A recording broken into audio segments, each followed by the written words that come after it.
You can go ahead. Yeah. So hi, everyone, and welcome to the first webinar of the Swedish Blockchain Association. My name is Paula Picasso. If you guys haven't met me before, I'm one of the board members and also the community manager for SBA. And today we're going to talk about NFTs and the law. So we have a very special guest speaker, Johan Ragnar. Hi, Johan. He's gonna give you, the legal side of NFTs. But before that, I just want to talk about how the webinar is gonna be. We're aiming for 30 minutes, but if the questions kept rolling, we keep going a little bit longer. And also, don't speak. You can write your questions in the chat room, and I'll read them out. Also, you don't need to wait until the end to ask your questions. While Johan is talking, you can, if you have a question, if you want him to elaborate on a certain point, just please write your question in the chat. I interrupt him and ask the question. And yeah, so I'm really glad you guys could make it. And I'm here with Sukesh Tedla. He's also one of the board members of SBA. And he's just gonna give you a quick overview what we do, what we aim to do, our mission. So hi, Sukesh. Hi, Anna. Thanks for having me. Thanks for joining, guys. So this is our first webinar in 2022. So we will do regular webinars moving forward as well. So just briefly about Swedish Blockchain Association. So it's a non-profit organization. We've been live for more than 4 years now, actually, since 2017. So yeah, what we do here is basically we try to educate, engage, and empower the blockchain community here in Sweden, or the enthusiasts here in Sweden. So we try to help out organizations, researchers, or research students. For instance, we have been doing a lot of help to thesis projects, for instance, by providing some sort of insight and input. And in addition to that, we also help out a lot of startups in making those connections with the service providers or questions related to law, or if we can answer, we try to answer them. If not, we can connect with experts like Johan, for instance, here today that we have with us. So that said, we are going to launch our new website in the following weeks. So please stay tuned. And we will also have a new newsletter subscription that you can subscribe to as well. So yeah, stay tuned for more updates on Swedish Blockchain socials and on our meetup pages, and do share about our meetups and events in your network as well. And also, don't forget to write us some feedback, and also share if you have some questions, or if you want a specific topic to be discussed in the next meetups, do share with us so we can get you those speakers as well. So without any further ado, I would like to welcome Johan Ragnar to talk about NFTs and the law as well.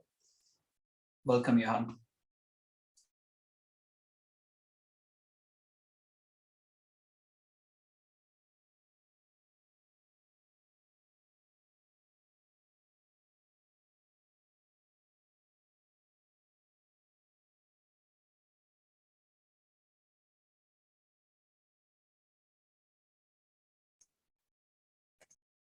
Thank you. There we go. Now I am unmuted too. Good evening, everyone. I am Johan Ragnar, and we are here today to talk about NFT and the law from a number of different perspectives. And I am working at the innovative law firm Synch, which is a law firm focused on tech and innovation. So me and my 40 colleagues are experts on law, but also within tech. This is a disclaimer. This is not, what it doesn't say here is that this is not any sort of advice to purchase NFTs. but you should keep that in mind. And this presentation cannot be used for legal advice either. Then you need to contact us. So this is me. I've been working with Synch for the past 3 years.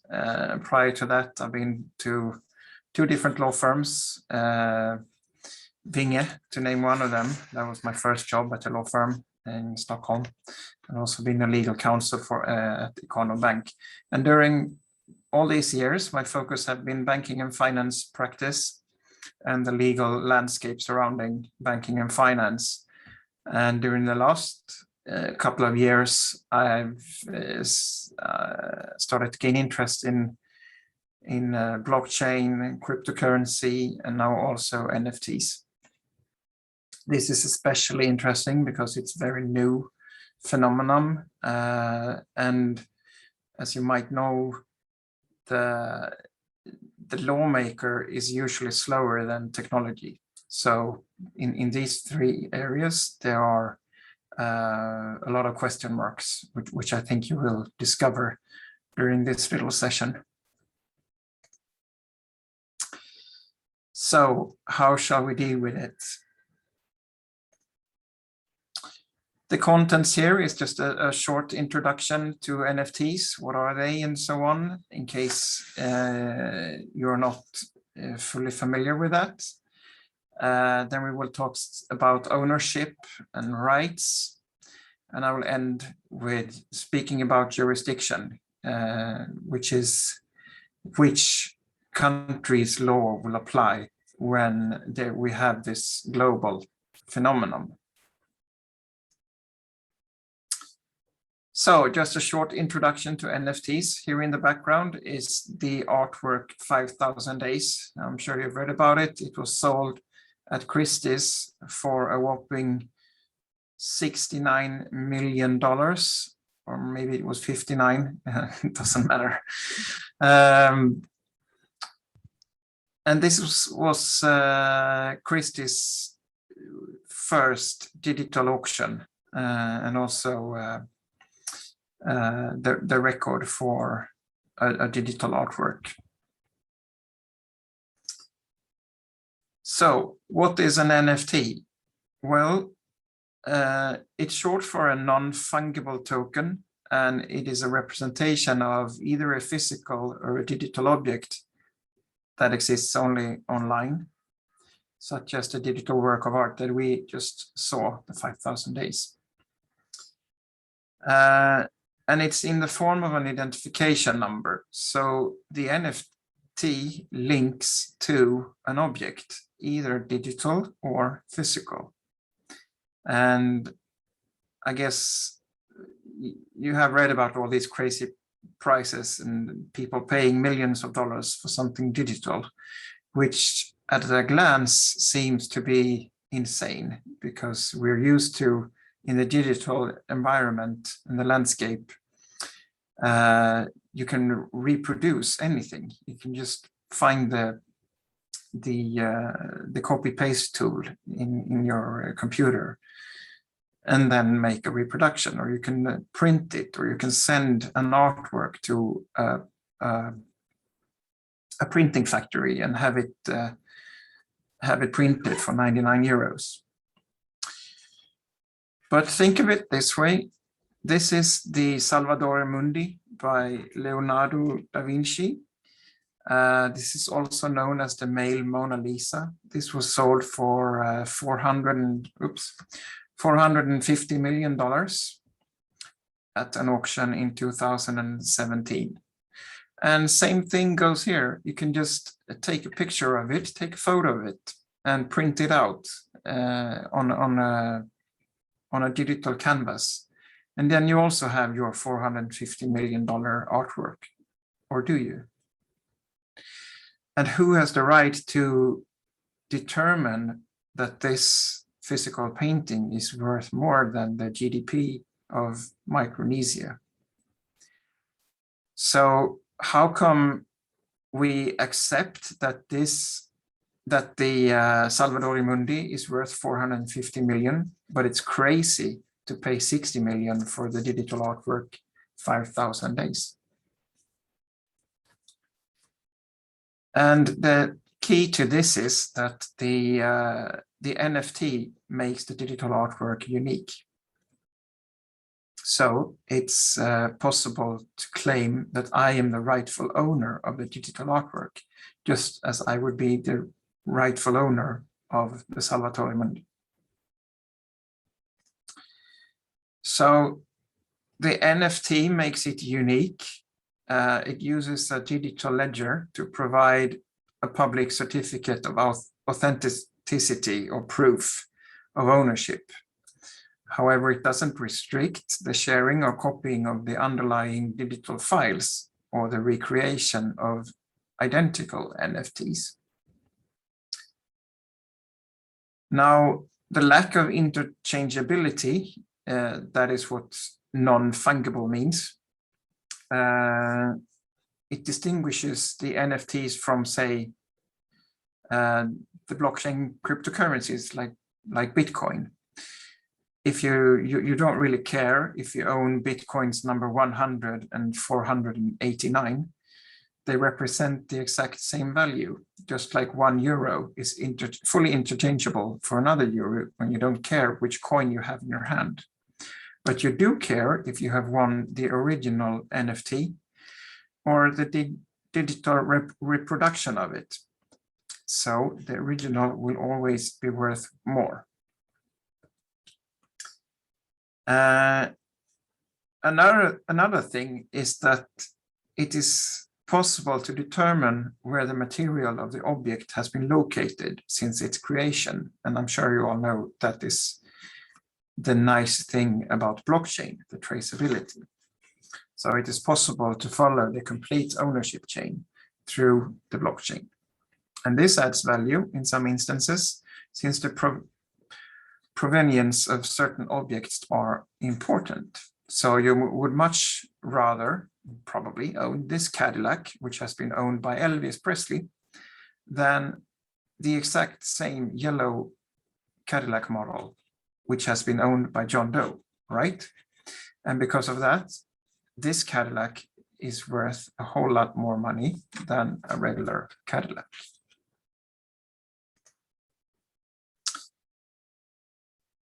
Now, let's talk about ownership. In the background here, I'm sure you recognize these little fellows. They are called CryptoPunks. There are 10,000 different ones. They look kind of the same, but all of those have different characteristics, kind of like the Smurfs or Pokemon. So they are collectibles.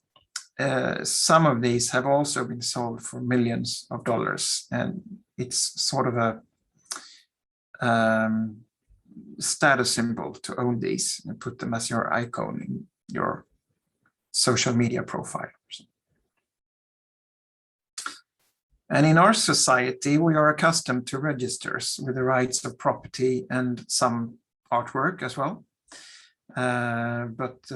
For instance, there is in Sweden Trafikverket, who has a register of all private cars. So if you enter the license plate number of my car, my name will show up.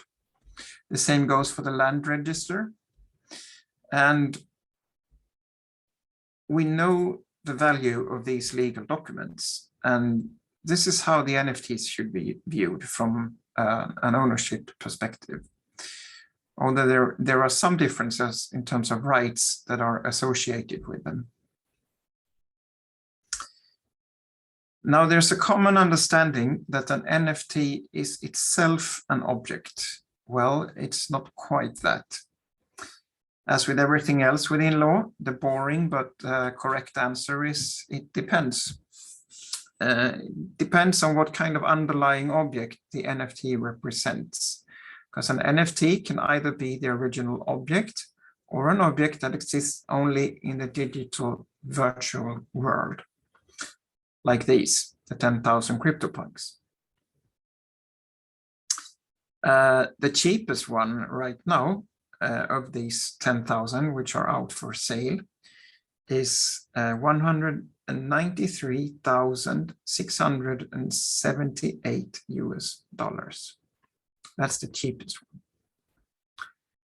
So at the same time, an NFT can be the certificate confirming that you own an identified object in real life, such as the real estate I was talking about, or a physical piece of art, like the Salvador Mundi. Only that you put it on the blockchain and create an NFT to represent the artwork or the car or the real property. So, who is the owner? Is it the artist, or is it the person who have paid the artist in order to acquire the artwork?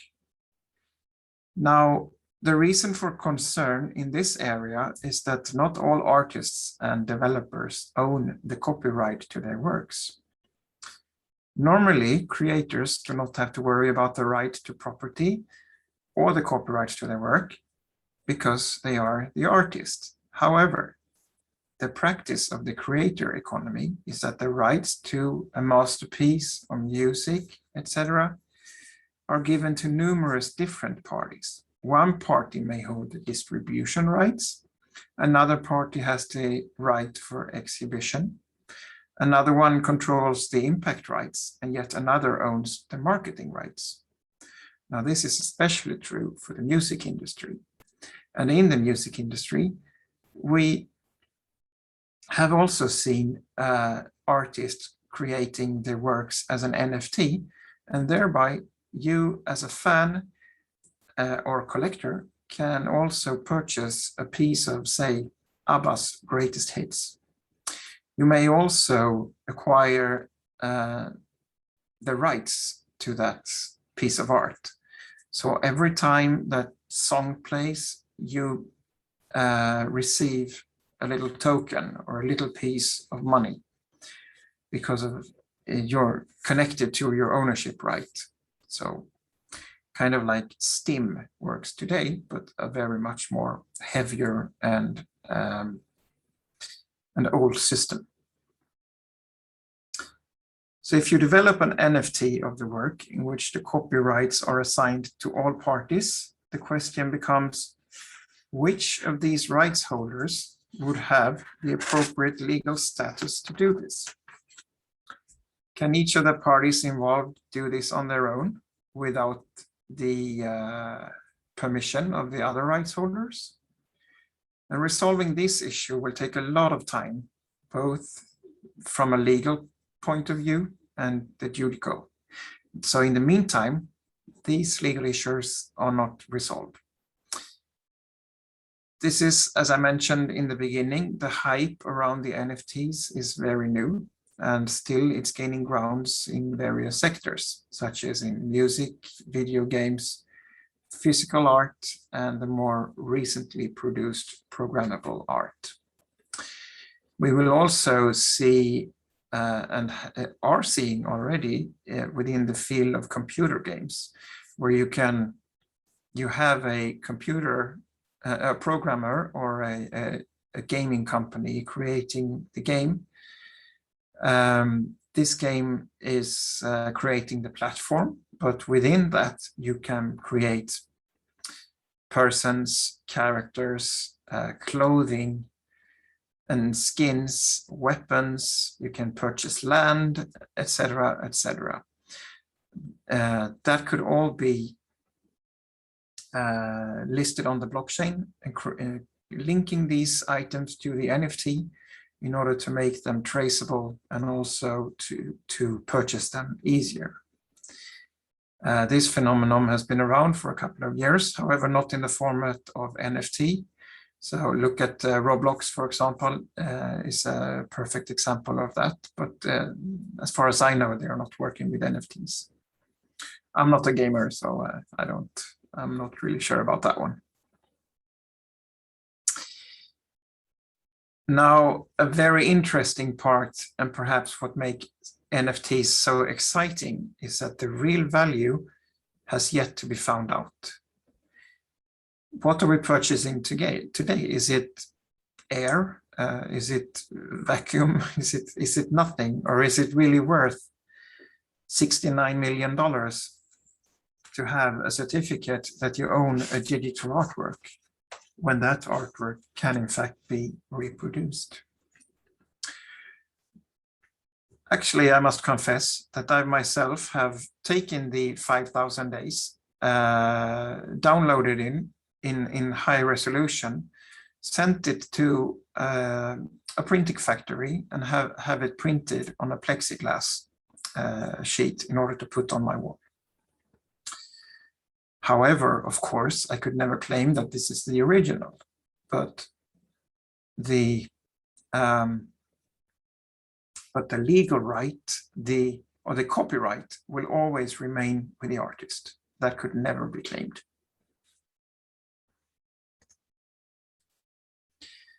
Now, who can create an NFT, and what exactly does it mean? While blockchain innovation and decentralized markets are developing in kind of parallel, these concerns will most likely be regulated and decided on a case-by-case basis. Currently, it's really difficult to develop a global legislation that includes scenarios in constant change, both because we have so many jurisdictions in the world. Only in the United States, you have 50 states that need to be that need to have the same system in order for it to work. And what about tax? When the ownership passes from one jurisdiction to the other, how will we deal with that? When I sell my piece of artwork, I will probably have to pay capital gains tax, but shall I do that in my country or where I sold it?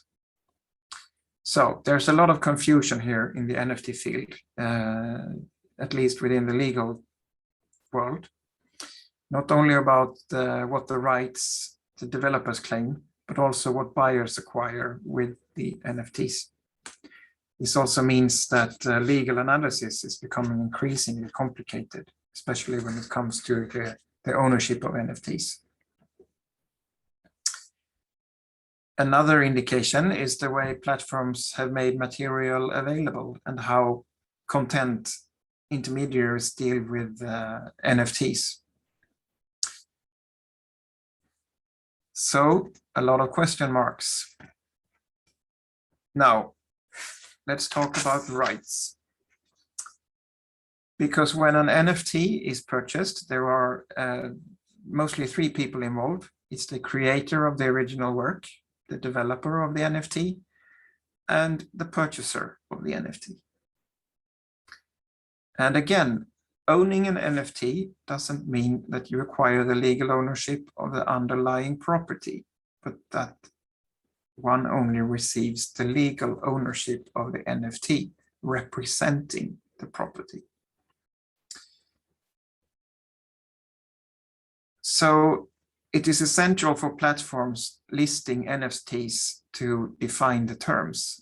Which jurisdiction is it? How is the rights regulated? And the ownership. Here it is fascinating to understand, again, that you don't receive the copyrights to that work. Maybe you recognize this piece of art, which is not an NFT, but it's the Banksy's Girl with Balloon, or Love is in the Bin, as it is called.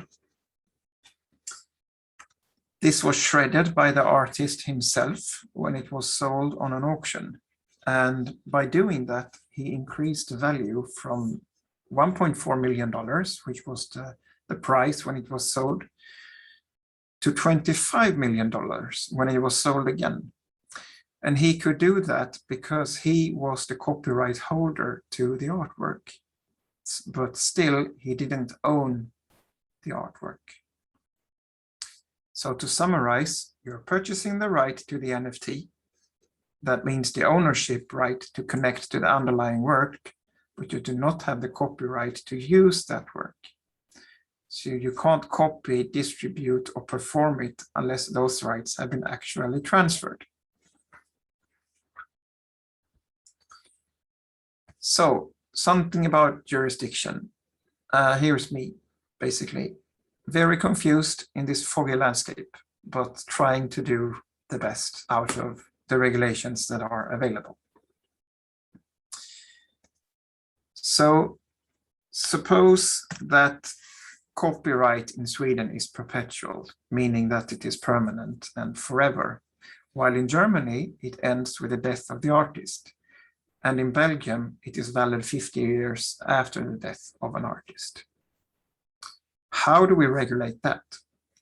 If NFTs are registered on a decentralized blockchain network, what will the jurisdiction look like? Because the blockchain is located in perhaps 100 different countries. What laws will be applied? And what rights should apply to a fully decentralized platform, which is scattered all across the internet?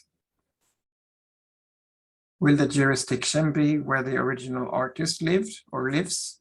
Or could it be between the platform and the developer of the NFT to decide? Well, all these questions are yet to be determined, and we will most likely have many jurisdictional issues before this has been resolved.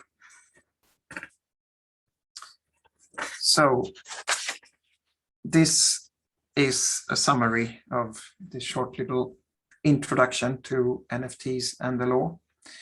We still have a lot of questions to resolve. However, it's not impossible, and that's also why it's a lot of fun to deal with this subject matter. Yeah. Well, thanks, Johan. Thank you. We already have some questions in the chat. I didn't want to interrupt you, just want you to keep going. But we can start with a question from Douglas Eriksson. Hi, Douglas. And he is a law student focusing on blockchain law. And he's asking, do you think blockchain law will be relatively global in application, or will it differ from nation to nation? I think there will have to be established a perhaps something within the UN to regulate this on a global level as far as it is possible, because since the blockchain is scattered and all around the globe, that would be the most proper solution. Then again, the whole idea with blockchain is that you do not want any intermediaries. You don't want anyone to interrupt the system. So this is a really difficult question, but it cannot be the wild, wild west, because then it will kill itself, I think. Yeah, definitely. And also, I have a question about transfer of ownership from Ida. If someone buys an NFT that is an artwork, how is the file transferred? And is there a problem with that? The file must be stored, or must be stored through a third party.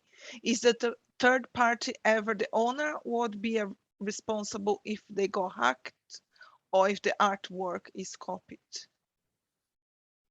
And the artwork will probably be copied, but the NFT will not, if everything is done by the book. Also, there needs to be clear terms and conditions between the seller, the purchaser, and the platform. The platform would most probably have, at least if I wrote the terms and conditions, terms and conditions stating that they are not responsible for technical issues and so on, up to a certain level. As regards the technical solution, how the file is transferred, I do not have an answer there. Maybe someone in the audience has, but yeah, probably. And also, there's a very interesting question from Danielle. Danielle, hi. Is there a distinction between a purely digital NFT and something that is NFT and a physical artwork? Let's say something that only exists in the digital world, NFT only exists digitally, or NFT that is the reflection of the physical work?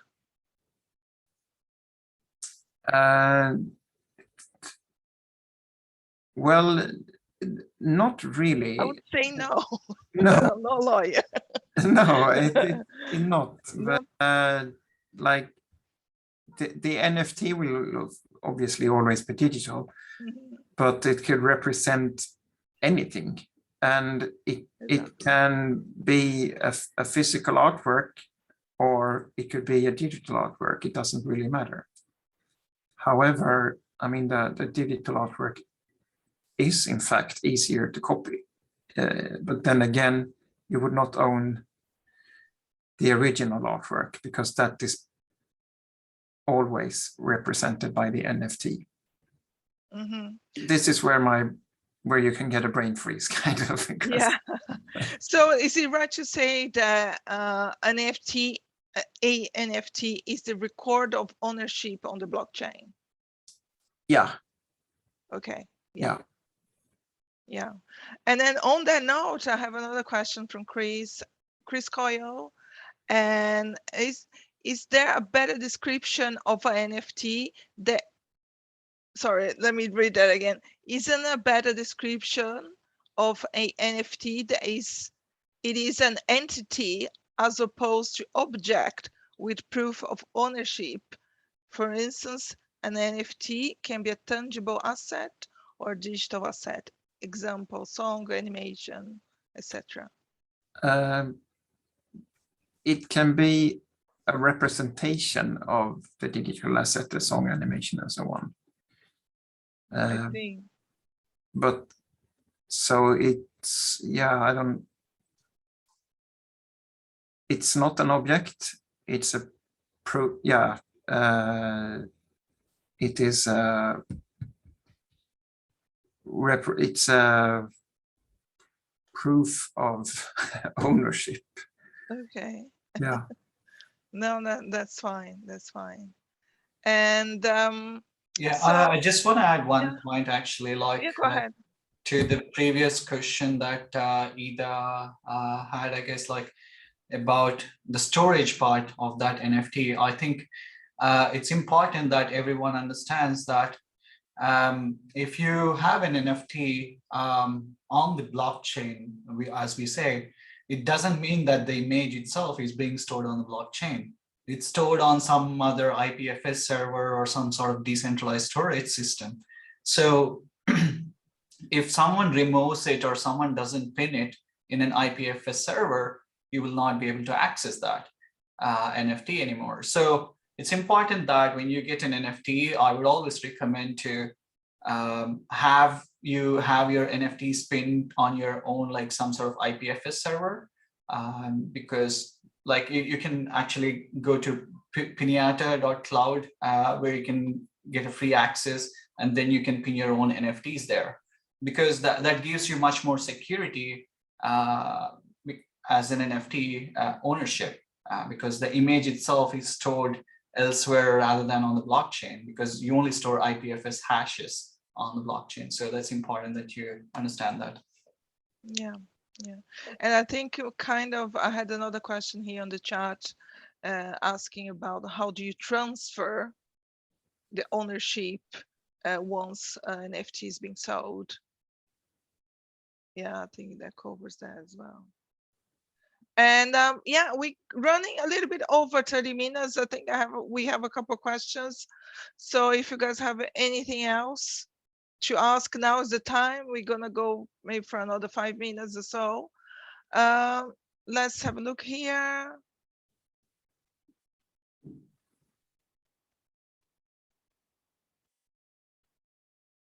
Well, I think there is a question here why NFTs are only for artwork, but there are different areas. You can have an NFT, you can have an NFT per song, yes, or pictures.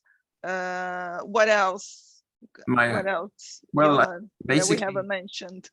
I can create 1,000 NFTs and link them to my house, put them on the blockchain, and sell my house to 1,000 people. and they can benefit from the increase of value of my house. So that's a very physical object example. And I mean, yeah, I think tokenization of real estate is something that's been, I think it's quite popular. It's becoming quite popular in the US. I think here in Europe it's a little bit behind. So you can tokenize your house, you can tokenize, you know, any property and sell that on smart contracts. Yeah. Yeah, and we also had someone. Yeah, and then also, hi Magnus, he's saying that you can use them on supply chain. Interesting. I'm gonna have a look there. Yeah. Yes, yeah, guys, you can only write your questions. You can't unmute yourself, otherwise people talk. Yeah, and but write your question, I read them out. Yeah, that's not a question, but just a statement here. Standard bodies will also play a huge role to filling between the legal and technical space. Yeah, definitely. What do you think, Johan? Absolutely, because they move faster than the lawmakers, and I think that in many fields, self-regulation is the best way to go, and not by law. So the standard bodies, perhaps the Swedish Blockchain Association, would be involved in this to create a rule book for how it should work. Yeah, definitely. Yeah, smart contracts. I never mentioned that, but absolutely, these authenticate the proof of ownership, and they are also, I think, they are adequate for proof of ownership because you can't change them, and someone wrote in the chat here the use for say tickets, and I mean there's a lot of fraud going on when it comes to selling tickets for concerts, and you show up at the arena and you're not let in, and perhaps you have traveled a long way to go to a specific concert. So that could be solved through NFTs and blockchain. Yeah, I have a few other questions about tokenization and real estate. I think we should do another webinar only about tokenization and real estate here. It's a very broad subject. If you guys are interested, I did a podcast episode. I have a podcast called Blockchain Beat on tokenization. So you guys can go and check it out. I can put the link here later on. Right, so we going 40 minutes in. Do we have time for one question or two questions, Sukesh? What do you think? Yeah, please. Yeah, we have time for one question. Let's have a look. Well, there's a good one to finish the chat here. Would be any protection from national law if you bought or sold tokens to your house? A very good question. No one knows.